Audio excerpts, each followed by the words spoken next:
Installing mental model for transformer. Every time you type into ChatGPT, a machine reads your entire message and writes back, word by word. That machine is called a transformer.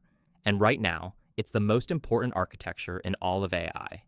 But to understand why it works, you need to see what came before and why it broke. Before transformers, language models worked like a game of telephone. Each word got whispered to the next.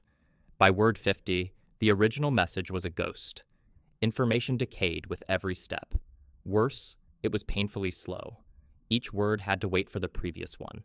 1,000 words meant 1,000 sequential steps, while thousands of GPU cores sat idle. In 2017, a team at Google asked, what if we threw away the chain entirely? What if every word could talk to every other word all at once? Not a whisper chain, a group chat. That idea changed everything. Here's how the group chat works. It starts with a simple idea. Turn each word into numbers, a vector. Direction means meaning. Similar words point in similar directions, and these vectors carry real relationships. King minus man plus woman lands near queen. The geometry of meaning. Now, here's where self-attention begins. Each word creates 3 versions of itself. A query, what am I looking for? A key, what do I have to offer? And a value, here's my actual information. These are the core trainable parameters of the transformer. 3 matrices, learned from data. The query of one-word dot products with the key of every other word. High score means strong connection. Low score means irrelevant. You now have a compatibility score between every pair of words. But there's a problem.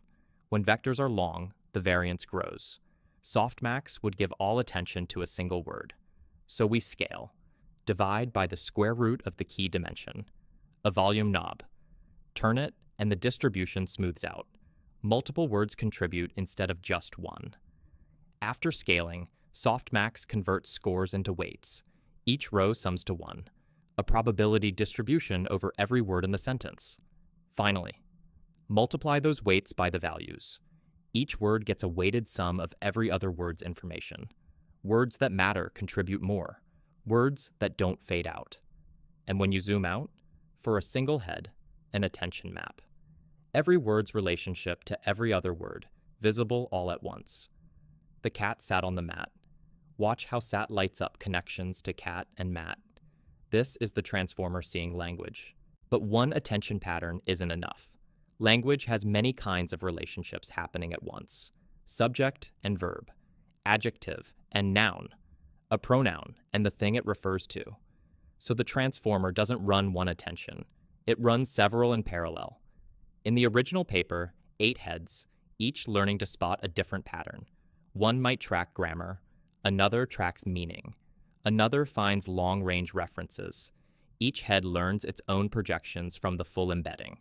All heads run simultaneously, then their results get concatenated and projected back together.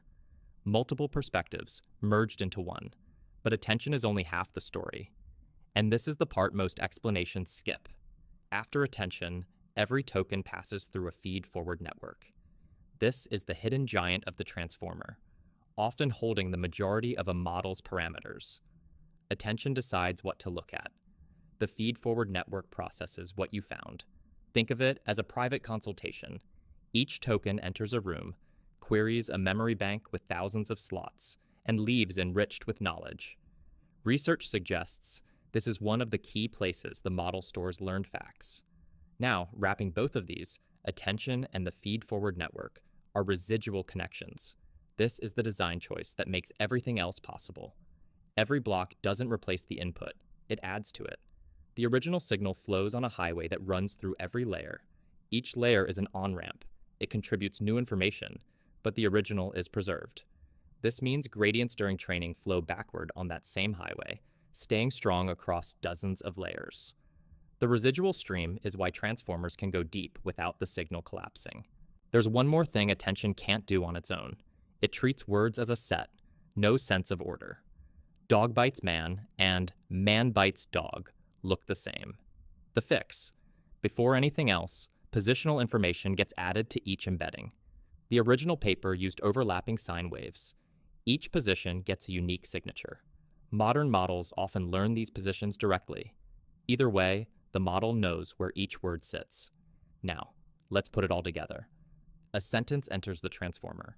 Each word becomes an embedding, gets its positional information, then flows through a stack of identical blocks.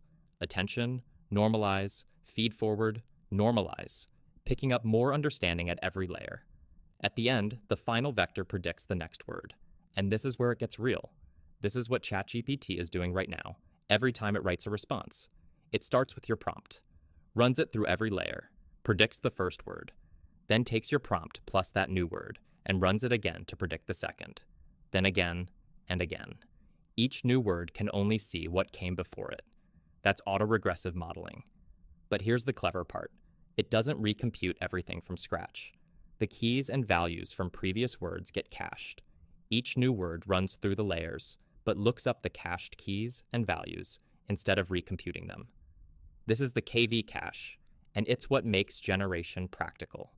Token by token, the sentence builds, each word informed by every word that came before it, through the exact same attention mechanism we just watched. That's the transformer, the architecture behind nearly every large language model and most AI tools you've used this year.